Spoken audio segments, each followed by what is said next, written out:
Labvakar, cienījamie skatītāji! Šodien raidījuma cikla Izzini sevi, iepazīsti dzīvi kārtējā raidījumā runāsim par emocijām. Emocijas caurstrāvo visu mūsu dzīvi. Tās ir klāt esošas katru mīļu brīdi. Kā tās valdīt, kā ar tām sadzīvot un kā tās izmantot, lai savu dzīvi veidotu veiksmīgāku. Par to runāsim šodien.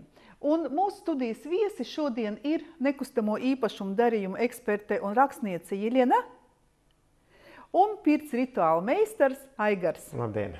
Pirmais jautājums jums ir šāds. Katru dienu savā darbā jums nākas komunicēt ar ļoti daudziem cilvēkiem, un es ticu, ka jums nāk dažādi cilvēki, dažādos emocionālos stoņos, dažādos emocionālos stāvokļos. Kā jūs varētu raksturot, cik lielā mērā emocijai ir nozīme?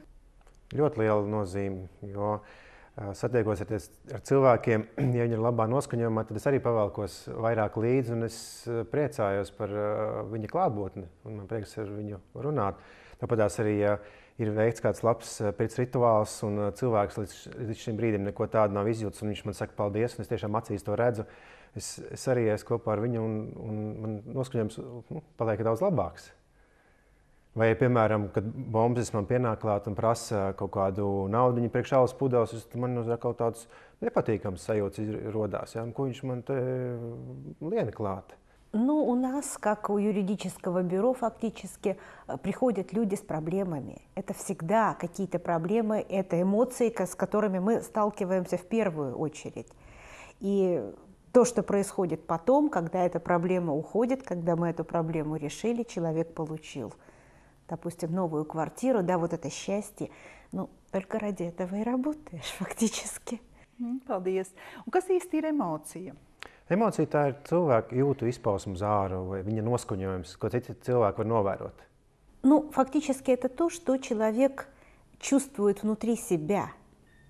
Он не обязательно это показывает, ему не обязательно это демонстрировать, да, но он это чувствует. Это то, что есть у каждого человека. Если ты живой, у тебя есть эмоции. Jā, kamēr sirds pukst, tikmēr cilvēks nav bez emocijas. Jā. Да, даже если задержал дыхание, все равно есть эмоции. Zinu, ka ir tāda emocionālo toņu skala, kur emocijas ir sarindotas viena pēc otras. Ko jūs par to varētu pateikt? Ну, это любимая тема, потому что фактически, ну, для меня это сравнение с лестницей. То есть нельзя прыгнуть вверх, если ты не прошел все ступенечки. То есть это то, что вот если ты уже упасть можно легко, а подниматься приходится по частям. И на нижних ступенечках лучше не быть. Nu, kas tie par apakšējiem pakāpieniem? Un kas tas ir augšas, no kurienes mēs varam nolidot lejā? Zemākais tas ir apātija. Un kā tas ir apātija? Tas izskatās tā, ka cilvēkam nav vēlmes neko darīt, un viņš paliek uz vietas, nekustās, nedomā, varbūt pat kaut ko vai miris. Ну, фактически, да. Вот это человек, который потерял надежду на любое улучшение. Вот он сидит, и он даже двигаться не хочет и не может. Да? Ну, повыше, насколько это повыше, это горе. Это ужасный тон, даже если... Ну, есть острые, во-первых, да, есть острые тона, есть хронические тона, да. То есть если у человека что-то случилось, и он плачет, ну, как бы понятно, да. Но есть же, как я говорю, да, хроническая вдова, которая 20 лет, вот она плачет и плачет всем подряд, да. Но это тон горя. Это тяжелый тон для окружающих. И сам человек несчастлив, и все вокруг несчастны. Мы забыли страх, да. Какое-то количество лет назад в доме, где я живу, у нас был пожар ночью. Ночью загорелась шахта лифта. Ну, вообще-то это страшно. Но у меня железная дверь, у меня самый дальний от лифта квартира, да. Я услышала попозже. Вызвала пожарных, ну, нас спасли, все хорошо, нас спасли. Утром я вижу, что у соседей вот дверь в дверь рядом с лифтом. И у них дверь обуглилась. Черная дверь, да? Я же понимаю, что они раньше меня услышали. Я спрашиваю, говорю, тетя Нина, почему вы не вызвали пожарных? Ну, Ответ меня поразил, потому что она мне сказала, мы обнялись и боялись. 5 человек. Папа, мама, дедушка, бабушка, маленький ребенок. Они ничего не сделали, чтобы спасти себя. Они обнялись и боялись. Все. Вот это тон страха. Человек ничего не сделал, чтобы хоть как-нибудь, хоть что-нибудь сделать. Ir apātijas, tad ir Горе. bēdas, ja? Un tad ir bailes. Bailes. Un tad ir tas, ko tu Daiga teici, dusmu tonis. Ja? Kāds tas ir? Tas ir tā, ka kurš nav apmierināts un vienmēr ir gatavs uz kādu uzbļaut. Jā, Inga, ko tu te sēdi? Es nevaru izturēt. Jā? Nu, Dusmu tonis laikam ir tieši tas, kur tā reakcija no otras cilvēka ļoti bieži viņi izsauc tieši to pašu, ja? Dusmas un pretī gribās dusmoties. Ja? tur tā lieta, jā, tas tā kā vismaz vai spēlē, kā viens spēlē, tā otrs pretī. Jā, un tad arī ķermeniski tas ļoti labi izpaužās. Gan rokas kustībās, gan arī muskuļu tonus. Muskuļu sasprindzinājums gan liels ir. Tā kā, tur ir labāk maliņā paiet. Aha, labāk tā palaist to cilvēku dusmās pa priekšu, ja, lai viņš ir. Ja mēs neizmantojam toņu skalu. Labi, nu ir dusmu tonis. Ja, kas ir pēc tam? Jo, ja mēs teicām, ka mums ir trepes, tā kā kāpnes, ja, mēs varam nokrist, mēs varam pacelties. Nu, mēs pacēlāmies līdz dusmām. Kas ir nākamais? Антагонизм. Un kas tas tāds ir? Tas tāds svešs vārds. Ну, это фактически от латинского «против», да? Но это выше, чем тон гнева. Если тон гнева идет и нападает, то есть сокращает расстояние между вот собой и нападающим, да? А в антагонизме человек отдаляется. Он говорит, ты меня не трогай, и я тебя не трону. Kā tas, piemērā, dzīvē varētu būt? Чай хочешь? Нет. Спасибо. Какой? Первая реакция. Кофе будешь? Нет. А свежий? Наливай. Tas ir tāds iebildums visu laiku pret kaut ko, tā kā protests, tā kā nesamierināšanās, jā, kad ir kaut kādi ierosinājumi, jā, un tad tas tā kā, lai kaut ko izmainītu, uzlabot, bet tad cilvēkam automātiski reakcija, ka nē. Viņš vienmēr ir pret. Jā, viņš ir pret, viņam neapbier. Viņam tas nepatīk, tas nebūs, tas nav labi, tā istaba man nederēs. Labi, es sapratu, tātad antagonisms. Vai ir kaut kas tālāk vēl? Garlaicība. Aha, un kā tā? Varētu iet ārā šodien, varētu arī neiet. Tāda īsti nezinu, ko darīt. Но это не то, что в апатии, когда у человека никакой надежды нет, да? Это совсем другой уровень, да? Это просто сейчас мне неинтересно. В этот момент. Я знаю, что в этот момент мне просто, неинтересно. Labi, paldies. Un tad tālāk ir vēl kaut kas? Ну, скажем так, 2,8 – это тон интереса, это интерес, да? Потом идет.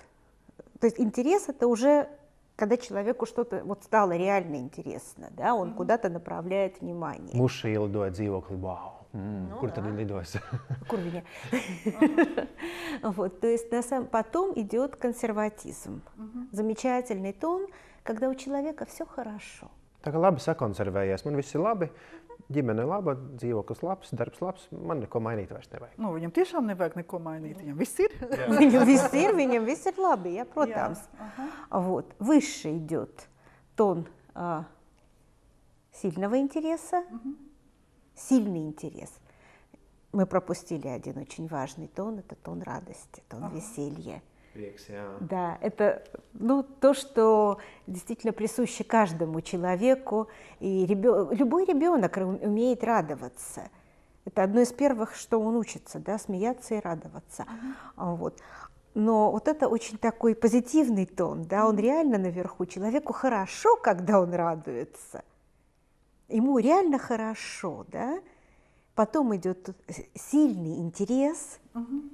И потом идет энтузиазм. Kā ir entuziasms? Kas tas ir? Ar ko atšķirās entuziasms no intereses? Очень специфическое отличие. Если человеку что-то интересно, его внимание направлено на предмет интереса. Например, на эту композицию, да? Он смотрит туда. Jā, viņš pēta, kas no kā salikts ir. А если он в энтузиазме, он говорит, посмотри вместе со мной. Jā.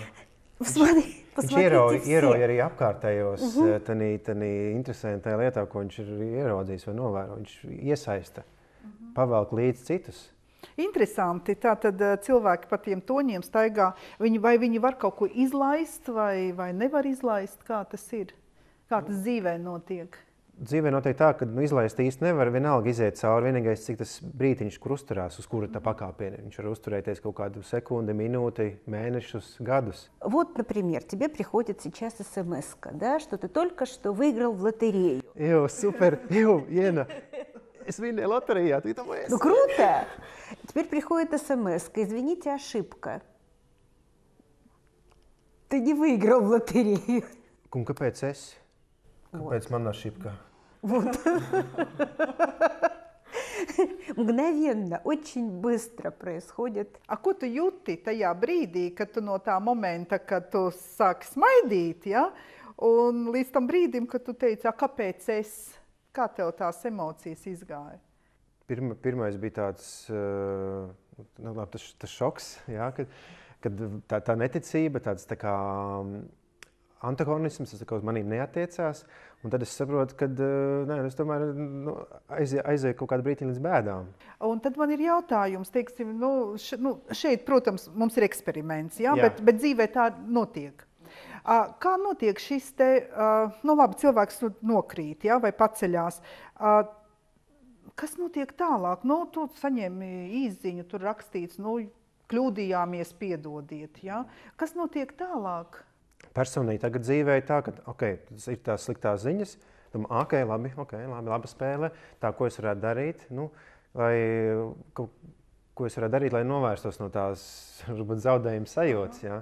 Kur man kāds, ar ko man parunāties, varbūt kādu pakalpojumu sniegt vai tā, bet kādreiz bija, es atceros, kad es, bēdājos, ja, kāpēc es un kāpēc tā gadījās, bet man taču vajadzēja vinēt un tā tālāk, un liela uzmanība piesaistījās tā sliktai ziņai. Bet tagad ātri ārā un turpin tālāk. Ja es pareizi saprotu, atšķirība tajā laikā, ja? Cik ilgi tu bēdājies, ja? Uz bēdām tu nokrīti, bet cik ilgi ko man tagad darīt, ja? Vai tās bija stundas, es pat teiktu dienas, ja? Tad tagad tās ir, minūtes maksimums. Aha, vispār interesanti. Kā tu līdz tādai dzīvei nonāci? Bija, jā. На самом деле это же очень от самого человека зависит. Да? Человек может быть очень высоко по тону, да. То есть энтузиазм и интерес и радость. Конечно. Да? Но предположим, да, как в том старом фильме «Джентльмены удачи», да, этот нехороший человек мне батарею на ногу уронил. Но очень трудно сохранить энтузиазм, когда тебе на ногу падает батарея. Да? Пожалуй, тут... Ir iemesls padusmoties, ne? Реальная причина, да? Зависит от того, если человек был высоко, он поднимется. Батарею с ноги снимут, боль пройдет, и он поднимется, да? Если он не был высоко, и ему батарею на ногу этот нехороший человек уронил, да? Если он не был высоко, он ведь упадет ниже, он заплачет, он упадет в горе. Jā, bēdas varētu būt garantētas, jā. То есть вопрос в том, где он находится в обычной жизни. Какой его обычный тон? Hroniskais, jā, ikdienas jā, tons. Jūs minējāt, ka ir tāds hroniskais, jūs minējāt 3 lietas. Ir hroniskais, ir asais, kad tā baterija nokrīt, tad viņa jau nokrīt, ja? Tur neko nevar darīt. Un ir vēl viens tonis, kuru jūs nenosaucāt, bet es ļoti gribētu, lai jūs pateiktu arī mūsu skatītājiem. Un es zinu vienkārši to, ka mēs ļoti bieži to sastopamies dzīvē. Tas ir sociālais tonis. Tas ir tas tonis, ko cilvēks sev uzvelk mugurā, kas ir vajadzīgs, lai viņš varētu uzturēties sabiedrībā, vai, teiksim, skolā, vai tas būtu kaut kādā kolektīvā, ja, kur ir pieņemtas kaut kādas uzvedības normas. Видишь, жизнь от нас требует очень много социальной. Это социальная маска, по сути, Социальная маска. Jā, tas, ko mēs uzliekam, lai mēs kaut kur varētu labi dzīvot. Jā. Как-то мы хотим хорошо выглядеть перед другими, да. Будем честными, да, далеко не всегда человек показывает то, что он чувствует. У него есть социальная маска, и он может чувствовать какой-то тон, да, демонстрировать совсем другие вещи. Nu, piemēram. Slēptais naidīgums tieši tā. Да. Cilvēks slēptajā naidīgumā, viņš grib ieriept kādam, bet viņš to nevar darīt, jo viņam bail, ka viņš nedabū pa seju. Ja? Un tad viņiem ir nazīts rokās aiz muguras, jā, lai neredz, un tad, čau, Inga. Čau, Aigar, kas tev tur aiz muguras? Man tur dāvana. Kā tev labi iet, Inga? Nu, paldies, labi. Saki, ka tu blūzīti pirki, tad tava izmēra nebija? Браво! Хорошо, что я сижу посередине. Es tevi sapratu, jā. Tas ir tādi teikumi, tādas frāzes, kas īstenībā cilvēku var aizvainot, ja? Bet ar to smaidu viņam neko nevar izdarīt. Viņš it kā draugs ir, bet viņš pasaka kaut ko tādu. Kā tu pamanīji to? Vai arī parasti zagļi arī tādā slēptajā naidīgumā. Viņi atnāk, viņi laipni izokšķi arī apskatās, kas kur ir, un tad atnāk svinīgā brīdī, kad neviens tuvumā nav, un tad ņem un nozog to, ko bija noskatījuši. Ja? Bet tā pēc būtības viņi draugi. Bet tad tas, ko jūs tagad sakat, jā, jūs teicāt hroniskais un sociālais, tad tas, ko jūs tagad rādat, tā ir tā sociālā maska vai tas ir hroniskais tonis? Kā jūs varētu raksturot sabiedrībai, cilvēkiem? Šī gadījumā slēptais naidīgums ir hroniskais, kas ir cilvēkam, un tad viņš uzliek to sociālo masku kādu, kas ir attiecīgi sabiedrībā pieņems, vai tas ir antagonisms, vai tas ir... Man viss ir labi. Jā, man viss ir labi, man neko nevajag. Vai tas ir garlaicība, ja, kad kaut ko darīt, kaut ko ne... Jā, bet hroniski viņš ir tādā slēptajā naidīgumā. Bet vai viņš tikai, tas attiecās uz šo slēptā naidīguma toni, vai tas var būt arī uz prieku, vai uz bēdām, vai uz apātiju, vai uz interesi? Tas var būt arī uz tiem, ko minēja. Jā, tas ir uz jebkuru. Varbūt hroniskais un uzlikt sociālo kaut kādu, kas ir, ja es esmu priekā un ir kaut kāda sabiedrība, kurai nepatīk būt priekā, tad attiecīgi es pielāgojos un uzstājos varbūt bēdas, ja tas ir vajadzīgs. Ну, это очень хорошо видно на каких-то, допустим, праздниках. Вот люди приходят на какой-то праздник. Обычно, людям, сейчас Рождество, да, там вот Ziemassvētki, да, где-то люди там идут веселяться, да. Кто-то веселится искренне, искренняя радость, а кто-то показывает эту радость, но она такая она не настоящая, она не искренняя радость. Ее видно, если знаешь, куда смотреть. Dažkārt cilvēkam gribās, lai viņam kāds palīdzētu, dotu padomu, atbalstītu, bet tie pareizie lēmumi tomēr ir tie, ko cilvēks pieņem patstāvīgi. Kā lai zina, kurš lēmums būs pareizais? Grāmatā Dianētika ir aprakstīts tas, kādēļ cilvēks vilcinās, kādēļ viņš dažkārt nevar uzdrīkstēties, kādēļ viņš dažkārt no kaut kā baidās. Un šai grāmatā ir apkopots arī vienkāršas metodes, kuras var pielietot jebkurš cilvēks, vien izlasot grāmatu. Bet dziļāk apgūt šo mācību jūs varat pie mums Latvijas Dianētikas centrā. Pie mums cilvēki var mācīties klasē un saņemt individuālu palīdzību. Mācības nemaz nelīdzinās tam, kā māca skolā. Individuālā nodarbību laikā jūs varat atgūt enerģiju, kļūt dzīvespriecīgāks un atjaunot savas spējas. Latvijas Dianētikas centrs atrodas Rīgā, Krišjāņa Valdemāra ielā 20, Office 2, un vairāk par mums jūs varat uzzināt mūsu mājaslapā www.dianētika.lv. Ziedu salonā Alora ziedi, rotājumi, dāvanu saņošanas pakalpojumi, svētkiem un ikdienai, visiem dzīves gadījumiem. Ziedu salons Alora – jūsu vēlmes mūsu izpildījumā. Coffee Tower – lielākā mazāko kafejnīcu ķēde Latvijā. Un tagad arī brauc un dzer. Coffee Tower Drive.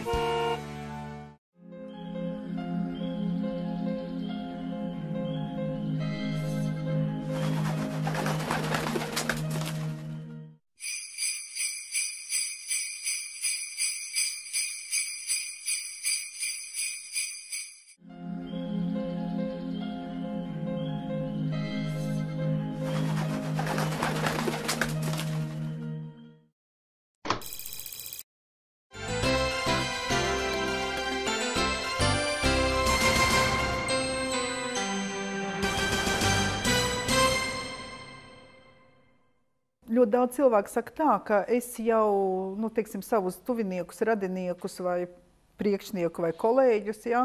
Viņi pat vēl nav ienākuši, viņi vēl pat nav muti atvēruši, bet es jau jūtu, kādā viņi ir noskaņojumā šobrīd. Tas ir viņu hroniskais vai tas ir viņu šis te sociālais tonis vai kā?